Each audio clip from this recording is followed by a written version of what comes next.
Sharon would like to thank the following sponsors: STI, Education for Real Life; Mary Pauline and Sir George Salon; Fat Boys Pizza Pasta; Aquabest, Global Quality Waters and Environmental Solutions Technologies Incorporated; Zagu, Be Refreshed, Feel Zagu; Zenzest, Moose Gear, Frutas Shake Smoothies and Four Seasons. A frutas a day keeps the doctor away. Miguelitos Fried Ice Cream. Kapag may kasiyahan at handaan, kasama lagi ang Happy Fiesta. Masarap at abot kaya. Happy Fiesta! Do you want to have flawless white skin? Try KB Glutathione Activator plus NAC with Rose Hips. Sa KB, glowing ka. Fernando's Bake Shop. Dr. Reynaldo Carpio of Grand Monaco Homes. Sa Grand Monaco, tutulungan kang magkabahay. Malunggay Life Oil. Subukan ang purong katas ng balunggay. Blims Furniture. Patso. Boardwalk.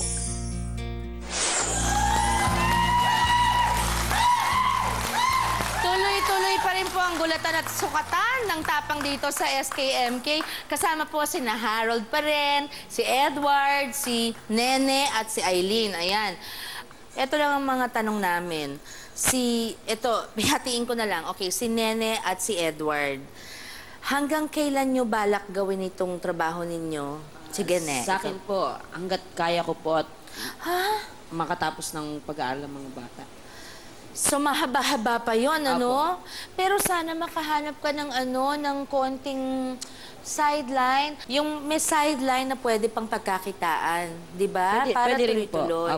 Kasi ayoko naman nasasaktan kayo ng ganito, ng napakatagal hanggang pagtanda nyo, di ba? Yung skin nyo nandyan na sa floor, tinutuloy nyo pa, hindi maganda. Okay, ang isa namang okay, si Edward pala, anong sagot mo doon? Hanggang kailan? Ako po, hanggat kaya ko rin, kasi yun nga po, yun lang po yung hanap buhay ko sa ngayon.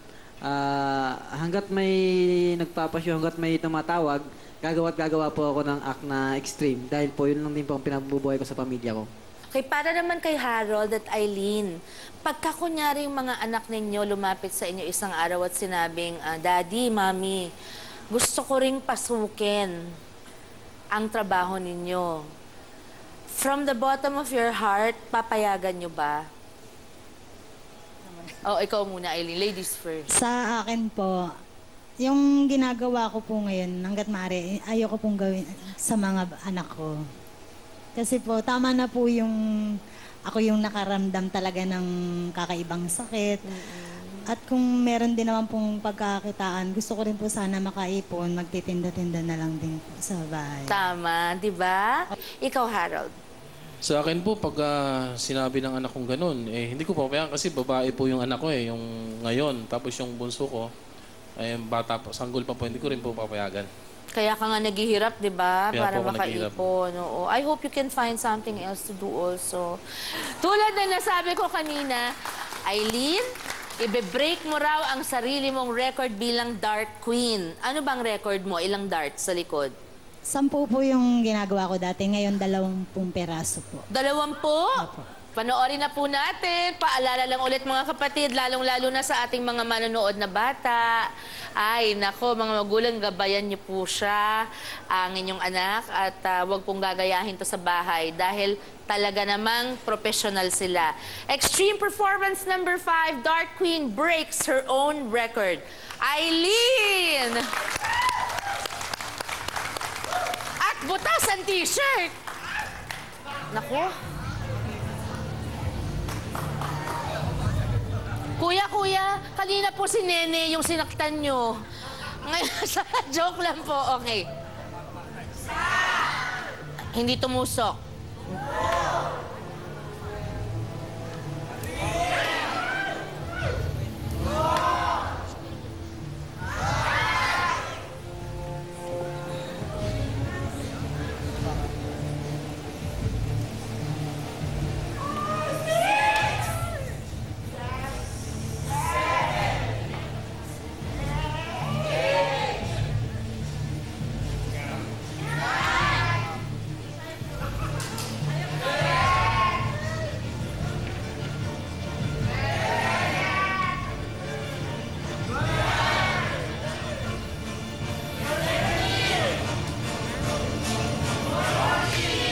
Okay ka lang, Lynn?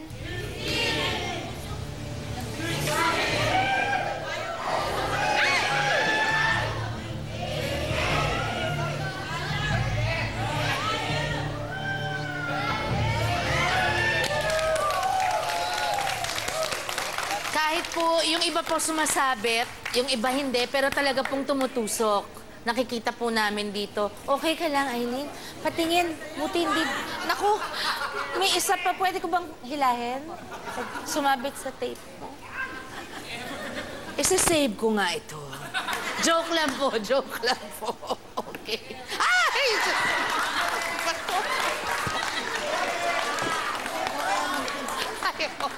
Tunay talaga. Anyway, congratulations, Aileen, dahil na-break mo ng sarili mong record na sana wag mo nang gawin uli, okay? Hindi mo na kailangan mag-break ng record. 11 lang, happy na ako eh. Okay? At maraming salamat sa inyong apat. Hindi lamang dahil sa kaastigan ninyo, katapangan nyo sa inyong mga napaka-unique na trabaho, na delikado at sobra talagang extreme, kundi dahil talagang saludo ako sa pagpupursige ninyo na magkaroon ng hanap buhay na kahit ganitong may sakit at hirap para sa mga minamahal nyo sa buhay. Okay? Thank you very much sa inyong pag-guest sa amin. Salamat sa inyo. At yung promise namin, basta tatawag kayo, ha? Okay. And maraming salamat po kay Pin Antonio of Antonio's Hairdressing. Pin, I miss you. I need to see you na tomorrow, okay? Thank you for my hair maintenance. And thank you for my hairstyle today by Beyonce as usual. And thank you, Peachy Mariana, for my makeup. Salamat din sa Tips and Toes for my nail care always. At si Sharon din ng Antonio's, ng Pin Antonio Salon. And mga kapatid, gaano man ka-extreme ang pagsubok na pinagdadaanan natin, remember, yung kasabihang this too shall pass, ibig po sabihin, lilipas din yan. Maaring hindi extreme katulad nung ginagawa nilang physical, kundi emosyonal, mental, or hirap sa buhay po. Pero lahat po yan, ang patutunguhan ay ang matatapos din yan. So dahil sa bawat sakit at hapdi na ating nalalampasan, ang kapalit ginhawa sa buhay ng mga minamahalang katumbas nito pag nagsasakripisyo tayong magtrabaho para sa kanila. At ang ginawang ito ang nagbibigay ng lakas loob sa atin para naman ipatuloy pa natin ang paglaban natin sa buhay. Maraming salamat po sa inyong pagsama sa amin sa nakaraang isang oras. As usual, araw-araw, ako pa rin po si Sharon ninyo. Lagi niyong kasama, kapatid. God bless you!